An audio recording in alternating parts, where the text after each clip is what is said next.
Morning, church. It's good to see you. It's good to be here this morning. When my brother was a kid, he was like a lot of other young kids, and he went off to preschool. I'm sure a lot of you went to preschool or sent your kids to preschool, so you have a little familiarity with what happens at preschool. You know, at preschool, a lot of great things happen for little kids. They learn basic things like numbers and letters, begin to figure out how to read. Teachers read them wonderful stories. They get to do these wonderful crafts and activities and games. And typically, a preschooler, when they get to have their day at preschool and they get to come home, they're pretty excited to talk to mom and dad about all the cool things that they got to experience at preschool. And my brother Jared was no different. One day, my older brother Jared comes home from preschool excited to tell my mom and dad the cool experience he got to have at preschool. He got to experience something he never got to do before. In fact, he did something that most people never get to do in their whole lifetime, and he got to do as a preschooler. And he was excited, and he was ready to tell mom and dad what he got to do. You ready for this?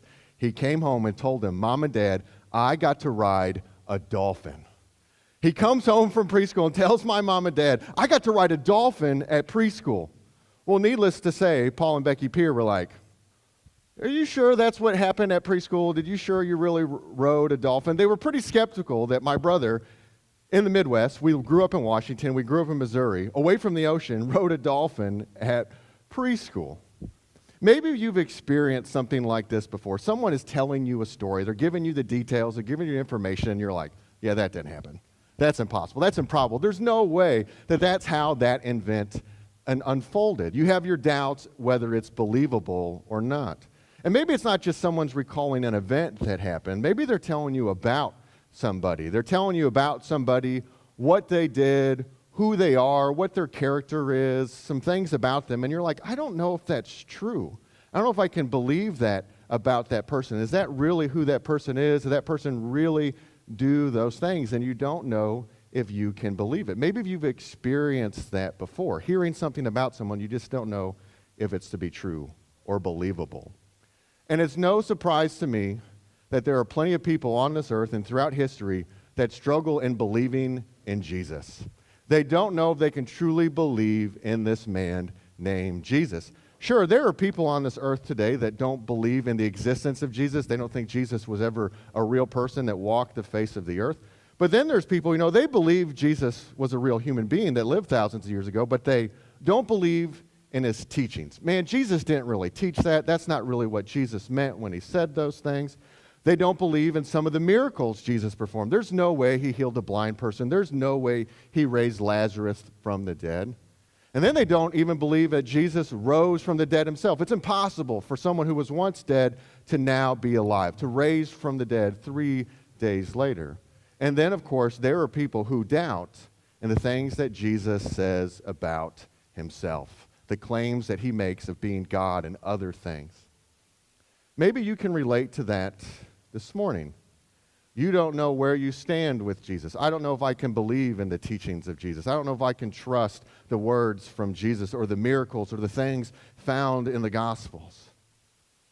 Maybe you are fully committed to believing in Jesus. You accepted him for who he says he is. And I find no matter where we're at between those two things, we as a human race still struggle at accepting Jesus, where we still will want to reject Jesus and reject who Jesus is.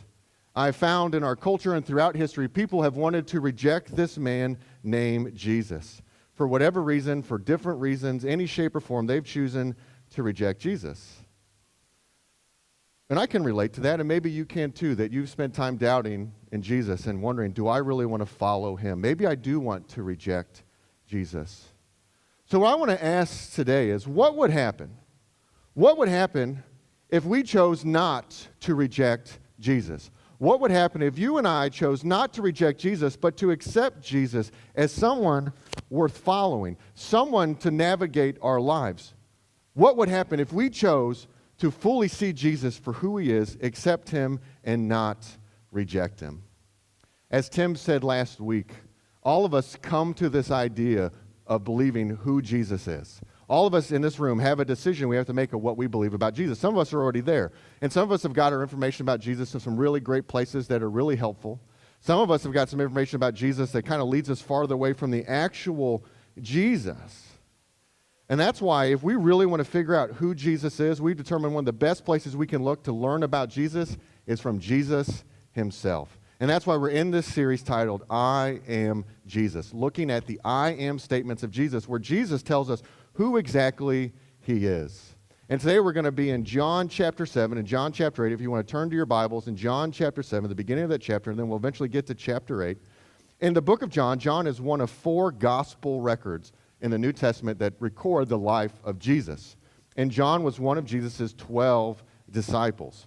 And John, in his gospel, really wants us to understand who Jesus is based on what Jesus says about himself. And that's why he records these 7 I am statements. And today, we're going to look at the second I am statement found in the book of John. Last week, Tim covered the first I am statement found in John, that I am the bread of life. And now it's 6 months past that event where Jesus says, I'm the bread of life. And now we come 6 months later where Jesus will give his second I am statement.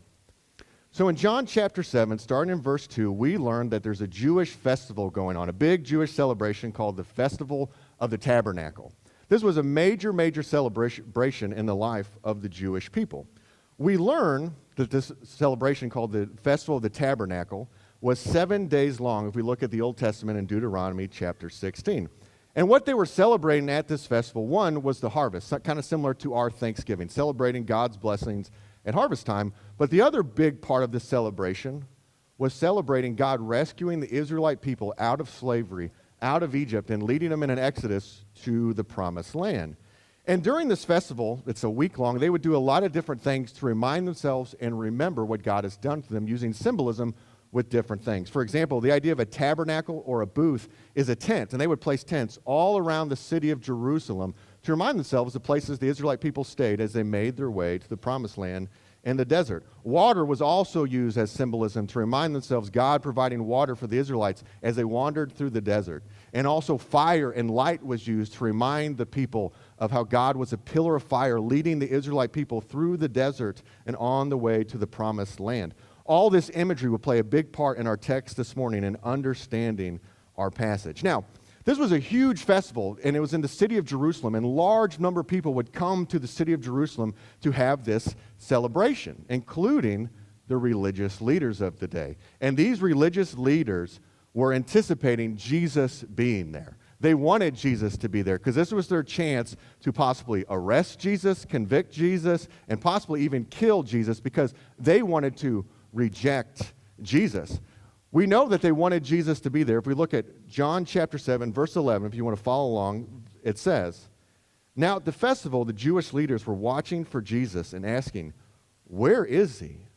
Jesus still hadn't arrived to the festival yet, but people were talking about Jesus. In verse 12 it says, Among the crowds there was widespread whispering about him. Some said, He is a good man. Others replied, No, he deceives the people. But no one would say anything publicly about him for fear of the leaders.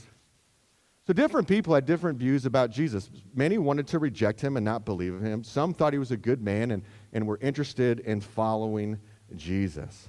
Well, Jesus finally arrives. We learn in John's gospel, he finally arrives about halfway through the festival, around day 3 or 4. And Jesus goes straight to the temple and begins to teach. And when Jesus teaches, people gather. A large number of people, I'm sure, are gathering in the temple to hear Jesus teach. And the people were amazed at Jesus' teachings. This commonly happened when Jesus taught. People were amazed at his wisdom and knowledge and the truth that he spoke of.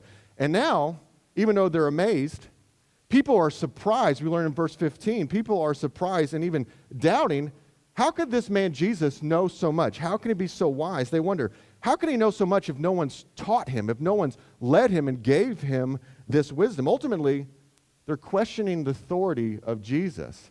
They're questioning his teaching and potentially rejecting his teaching and rejecting Jesus. Well, Jesus wastes no time in letting them know where his knowledge and wisdom comes from. In verse 16, Jesus answers, My teaching is not my own. It comes from the one who sent me. Jesus let us know his teaching isn't from him, it's the one who sent him, which would be God the Father in heaven. And then in verse 17 it says, Anyone who chooses to do the will of God will find out whether my teaching comes from God or whether I speak on my own. So he's saying to these people, if you truly follow God and you truly know him in the Old Testament, you know my teachings are true, and they come from a true source in God the Father. And then in verse 18 it says, whoever speaks on their own does not so to gain personal glory, but he who seeks the glory of the one who sent him is a man of truth. There is nothing false about him. Jesus is confirming here, I'm not here to gain my own glory for myself, but to give it to God the Father. And that in turn makes Jesus a man of truth. It makes him the truth. Jesus wants the people to see and understand his true identity and authority, that he's from God, that he's here for a purpose, that he is a mighty individual, but yet people still want to reject Jesus. Jump down to verse 27 with me, and here's what it says. But we know where this man is from. When the Messiah comes, no one will know where he is from. So these people are saying they're willing to reject Jesus on two terms. First, for some reason, these people in this moment think the Messiah is just supposed to just like poof and appear magically. That he's not supposed to come from human origin, which Jesus did. Jesus was born of Mary. Now, it was a miraculous thing, born of a virgin, but Jesus was of human origin. And also they're saying, hey, isn't the Messiah supposed to be from the town of David, Bethlehem? Because we learn in verse 41 of chapter 7, these people think Jesus is from Galilee, a different place. So they're rejecting Jesus' authority because he doesn't fit the mold of what they think the Messiah is supposed to be and what the Old Testament scriptures say. Well, Jesus begins to speak up for himself to say, no, I am who I am. He says in verse 28 and 29, then Jesus, still teaching the temple courts, cries out, yes, you know me. You know where I'm from. I'm not here on my own authority, but he who sent me is true. You do not know him, but I know him because I am from him and he sent me. Jesus let them know, you know me, you know where I'm from, and I am a person that has been sent here by God for a purpose. He's trying to defend himself for them to see who he truly is and where his authority comes from, but yet they are still wanting to reject him and arrest him. But then there's some who want to believe in him, and then I'm sure there's some who are unsure where to go. Well, now John jumps into the seventh day of this festival. Jesus has been there for 3 or 4 days now. And time has passed, and Jesus wants to, again, make a bold statement about his authority and who he is and who has sent him and what he can do for the people. And in verse 37, you want to jump down to verse 37 with me in John chapter 7. Here is what Jesus says. He says, let anyone who is thirsty come to me and drink. This is a bold statement. Let anyone who is thirsty come to me and drink. Whoever believes in me, as Scripture has said, rivers of living water will flow from within them. So Jesus is calling the people to find spiritual fulfillment and spiritual life in him using the illustration of water and thirst. All people have the physical need to have water and to quench a thirst.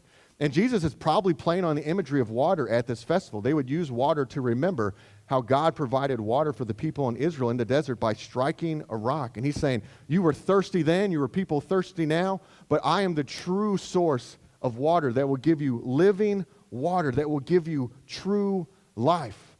This reminds us of Jesus at the woman at the well and saying that I will give you the true source of life through my water. Jesus wants people to know his authority and what he can give people, and yet they still don't want to believe in Jesus and still want to reject him.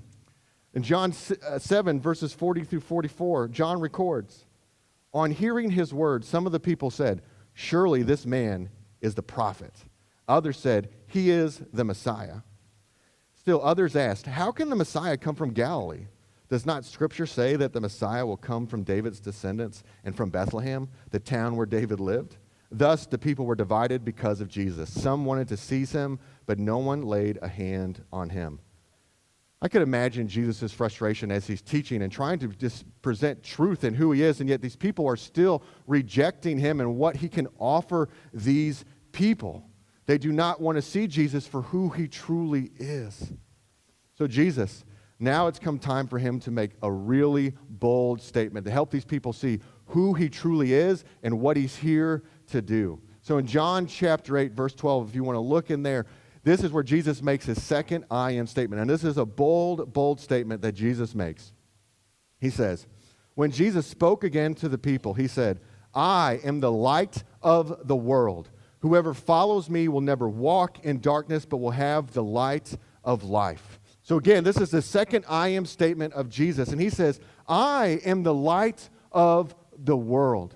This is huge, and it's important for us to understand how huge this is by looking at the context and historical context of where Jesus is standing, where he's at, and who he is talking to. Like I said, they are at the Festival of the Tabernacle celebrating how God rescued the people of Israel out of slavery of Egypt into the Promised Land. And like I said, one of the things they used to remember God's goodness was fire. Now, Jesus, when he made this statement that I am the light of the world, he's in the temple. And we learn in verse 20 of chapter 8, he's in a specific place in this temple. And we learn from historians have found out, where Jesus is standing in the temple, there's these two large candelabras, these big containers that hold, or big holders that hold these huge candles. And they have lights on them. Then these lights represent God.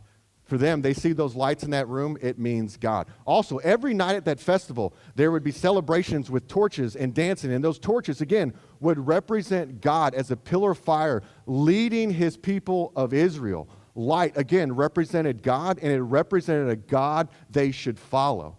So when Jesus says, I am the light of the world, he is saying, I am God. I am divine. I am God. I am your God. Jesus is making a bold statement when he says, I am the light, that I am truth. I am the truth that will guide you and lead you in your life, but you must choose to follow me as the light of truth. We go a couple chapters back in John chapter 3, we'll see Jesus talking about how light and truth are the same. It says in 3:21 of John, but whoever lives by the truth comes into the light, so that it may be seen plainly that what they have done has been done in the sight of God. To live by truth is Jesus. And if you live in the truth, you live in the light. And Jesus is the light that navigates us in our lives, the light that we should follow, the light that leads us out of darkness. Light is used as a navigator. You know this. If you get home late at night and it's dark in your house, you turn on the lights to make it through your home. If you wake up in the middle of the night and need to go to the bathroom, you get out your phone and turn on your flashlight to make it to the bathroom without waking up your spouse. If you're driving at night, you turn on your headlights to make sure you can navigate to your destination. Light is something that leads us and navigates us. And what Jesus is saying, I'm not a light. I'm not one of many lights that you can use to help navigate your life and lead you in the direction you want to go. No, I am the light. I am the only light. I am the light that you must follow, the only light that exists that leads you out of the darkness and gives you true life, hope, and purpose. In the book of Psalms, in Psalms 119 and 105, it teaches, it says, your word is a lamp for my feet and a light on my path. God's word and direction. Jesus is a light that we are to follow, to navigate in our lives. He is a guide. Jesus, he is the truth. So Jesus wants us to follow him. So what would happen if these people, if we chose to follow this light? And Jesus says, whoever follows me will never walk in darkness, but will have the light of life. We will never be in the darkness. We will never have that, but we will have a true source of life that comes from the light of God. This means you have a guide, you have a leader in your life that will lead you in a way that shows you how to live a life with true meaning and purpose. Jesus is the light that we need to follow. So what would happen? What would happen if we chose, like I said earlier, not to reject Jesus, not to reject him, but to accept him as our true navigator for life, the person that we are to follow in every area of our life, every shape, every form? What would happen if we chose not to reject him and accept him? You would be free. You and I would receive freedom by choosing to say, Jesus, you are my light and my navigator. You are the light and the truth that I need in my life to lead and guide my life. And if we choose to follow Jesus, he will give us that freedom and allow us to allow him to lead us in our lives. And understand, Jesus is 100% qualified. He's overqualified to lead you and I in our lives, to let him be the guide that we need. And if we do that, you and I will truly have freedom because he is in charge. He is leading us. He is leading us out of darkness and into the light. And if we choose to live in the light of Jesus, we will have that freedom. And Jesus said this later in John chapter 8, verse 31 and 32. To the Jews who had believed him, Jesus says, if you hold to my teachings, you are really my disciples. Then you will know the truth, and the truth will set you free. People, do you want freedom in your life? Do you want freedom? Do you no longer be lost in the sin that you live in? Do you no longer want to be distracted by your past and your shortcomings? Do you no longer want to be overcome by your fears, your doubts, and your worries? Do you want to be free? Do you want hope? Do you want meaning? Do you want life? Then live in the light of Jesus. Jesus is where that hope comes from, where that purpose and meaning comes from, but it comes from living in the light of Jesus. And that means we choose to let him guide us and direct us and lead us, not some other light, not ourselves, not some other person, but Jesus Christ. But we have to choose not to reject Jesus. We have to choose to accept him. Maybe for some of you today, you've never really followed Jesus, never really accepted him as the leader of your life. For some of you, you have made that decision. You are following Jesus and have been following Jesus for a long time. But no matter, again, where we are, I still find that we struggle in rejecting Jesus. Whether we've been trying to follow him or we don't want anything to do with him, we are struggling with rejecting Jesus. So I want to ask the question to finish up our time this morning. Why do we reject Jesus as our navigator? Why do sometimes we choose to reject Jesus as the leader of our life, the one who's going to lead us and guide us and direct us, and how we truly need to live? Because after Jesus made this statement, I'm the light of the world, again, the religious leaders and others like, I don't know if I can accept you. They rejected his authority and who he is. And in our culture, in our setting today, we do the same thing sometimes. So I want to go over 2 reasons why sometimes we reject Jesus and how we can overcome them.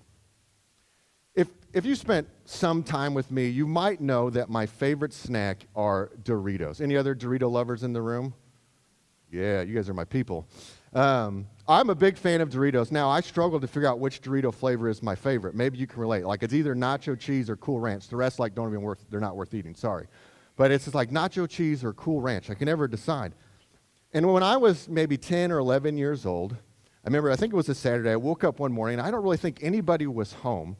And I got up, and I was hungry, so I went to the kitchen to figure out, hey, what can I have for breakfast? And sure enough, there was a bag of nacho cheese Doritos. And I was like, nobody's home.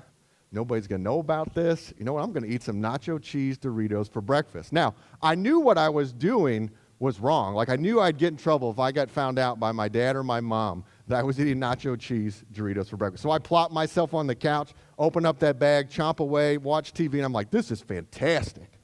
Now, like I said, nobody was home that I remember, and where I was sitting on the couch, you could see the back deck through our glass sliding door, and so you could see if someone was coming in from the back.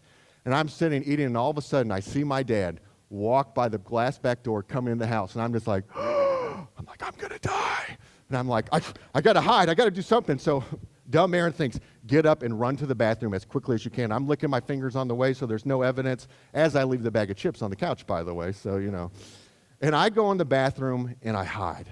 I hide because I was afraid. I was afraid of what could happen to me if my dad found out what I was doing. I was afraid because I didn't want to get found out. I didn't want to get exposed. I didn't want him to know what was going on. And I think we do this sometimes with Jesus. We choose to reject Jesus. Why do we reject Jesus as our navigator? Because living in the light exposes us. Living in the light exposes us. Because if we choose to live in the light, we'll be found out. We'll have to come face to face with Jesus. And that scares us. If we come face to face with Jesus, Jesus is going to see who we truly are. So we go into the darkness. We go into the darkness, not because we know the darkness is better, but we go into the darkness because we think it's safe. We think if I'm in the darkness, no one will know what's going on. And we choose not to go in the light because we're afraid if Jesus really knew who I was, if Jesus really knew my past, if Jesus really knew my fears and my struggles, what if he didn't want me? What if he said, I can't love you? What if he said, you're too broken? You're too messed up. I want nothing to do with you. So we hide in the darkness because we think it's safe. We think it's where we belong. Maybe for some of you, you've tried to live in the light of Jesus. You tried to be in that spot of light, but you've had sin creep into your life, this secret sin that no one knows about. So you choose to stay in the darkness. You choose to stay there because you want no one to find out what's happening in your life.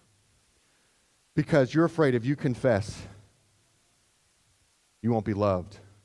So you don't confess because maybe it's too hard, it's too difficult. You're afraid the pain you might cause other people because of your sin. So you stay in the darkness because you think that's where it's safe. Maybe you think that's where you belong.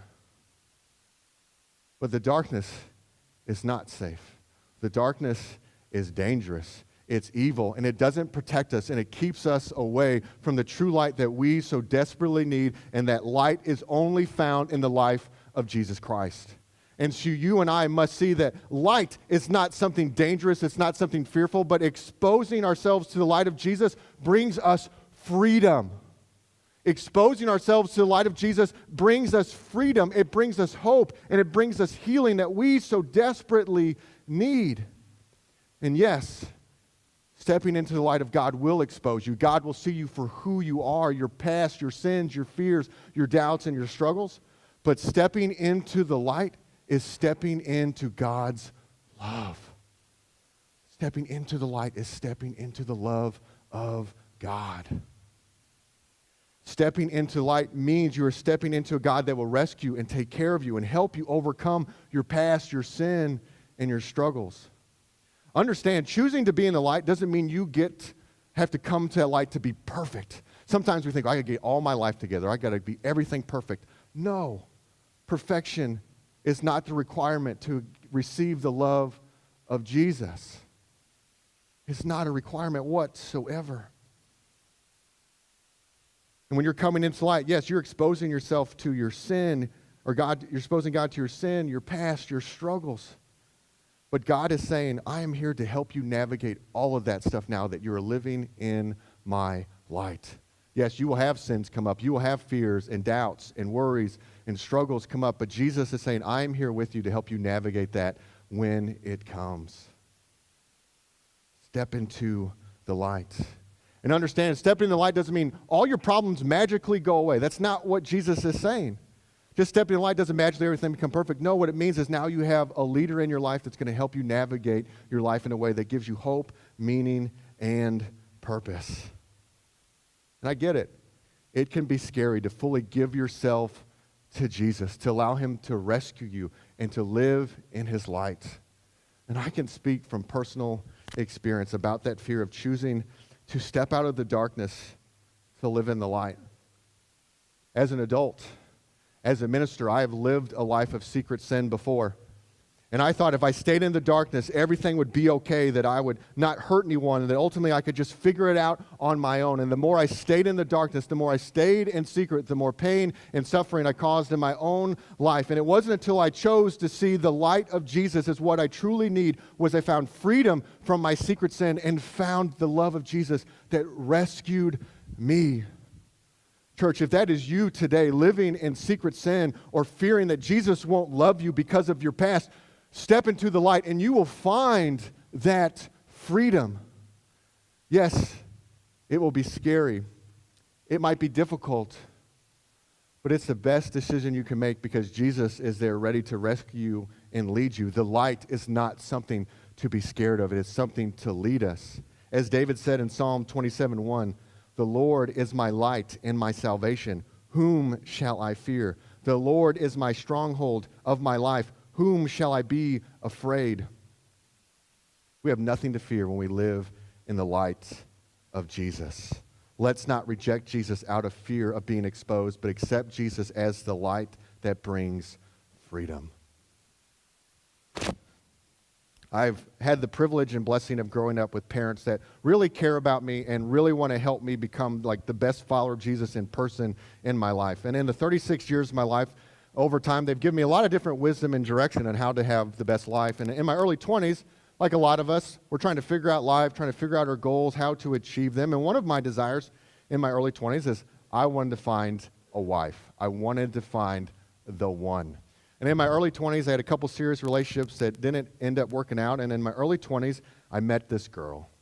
And she really liked me, and I began to really like her, and we started having this relationship. We began to date, and things were going well, and as a few months go by, I think she might be the one. I think this might be the woman I want to marry. And I remember excitedly talking to my mom about this girl, and I remember calling her and being excited about it, and my mom was having none of it. She was just like, Aaron, she is wrong for you. And I was just like, whoa, Mom, pump the brakes. Like, you don't know anything. Like, you're like old and I'm young and spry and know everything. Like I kind of had that arrogant attitude as a young 20-year-old.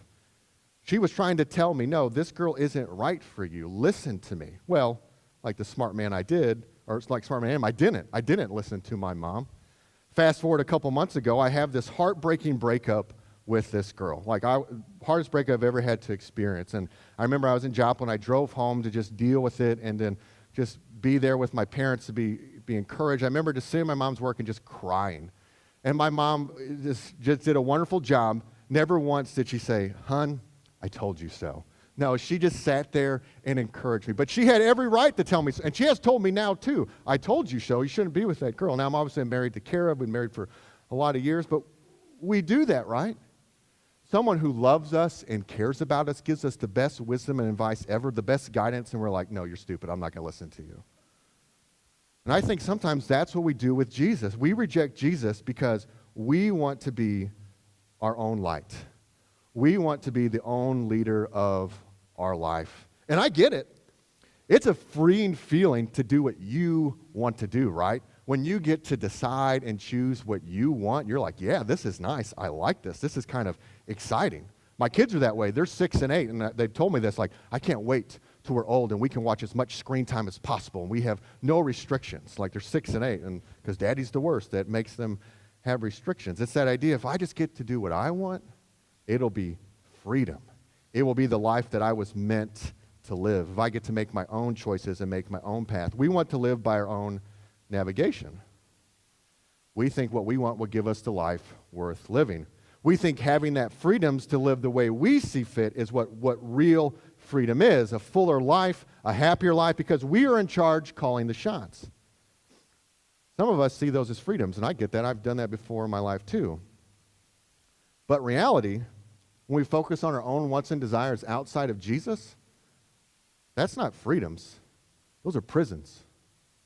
We try to follow our own wants and desires outside of Jesus, that is not freedom. That is prison. We will be trapped from gaining the true freedom that's found in living for Jesus. When we try to be our own light, we are lost. See, when we try to be our own light, it's this little light that we think will do the trick. We think, this is the light that's going to guide me and take me where I need to go. But look at this light. This light is lame. It will misguide us. It will not work at times. It'll fade away. And ultimately, it will lead us to the darkness. It will keep us in the darkness and will never keep us safe. But what you and I need to do is we need a real light. Now warning, this is bright. We need a real light. We need a real light of God. The real light of Jesus that will never fade. The cool thing is my dad gave me this light. My dad gave me this light so I could see. My Father on earth gave me this light so I could see. And our Father in heaven gave us Jesus, his Son, so we could see on this earth, so that we could have true freedom, true peace, true hope, and a true light that guides us in our life. So church, people, if you're trying to be your own light right now, get out of that prison. Get out of being trapped in your own thoughts that I can lead my life and step into the light of freedom and let Jesus lead your life. Because when we let Jesus lead our life, we have freedom. We have hope. And we have a relationship with a God that loves us and will guide us every step of the way. Maybe today you need to step in the light of Jesus for the first time. And we would love to help you do that today. If that is you today, you're thinking, man, I want to give my life to Jesus. I want to learn more about this light. There will be people back at the 103 that would love to have a conversation with you, what it means to have Jesus to be the light of your life. Some of you in this room have been living in darkness, choosing to live a life of secret sin, and you haven't come clean yet. And I know for some of you in this room, you don't like me right now because you feel uncomfortable. You feel itchy. You feel like, stop talking to me, Aaron. Stop telling me that I need to confess. Stop telling. You do. And it's hard and it's difficult, but I promise you, that will be the first step to finding freedom in Jesus Christ. And maybe for you, you're bold enough today to talk to someone today at the 103. You want to come talk to me, or you needed to confess to another follower of Jesus. Make that your decision today. But church, when Jesus said, I am the light of the world, he was saying, I am God. I am the truth, and I am the guide that you need to let guide your life. What will you choose today about Jesus? God, thank you so much for what Jesus said, that he is the light of the world. And God, I pray for us today that we step into that light, that you help us to see that light as a hope, as a guide that we desperately need in our lives. God, pray for those today that of us who are sitting like, I just don't know if I'm ready to make that decision, to give my life to Jesus, to step into that light. I'm afraid of rejection. I'm afraid he won't love me. Help them see you and your love. I pray for those today who they need to take that step of faith and move out of the darkness, confess sin, confess their struggles, confess their fears, their worries, their doubts. Help us all today, God, to see that you are the light that we need. In your son's name I pray. Amen. Let's stand. Let's worship together.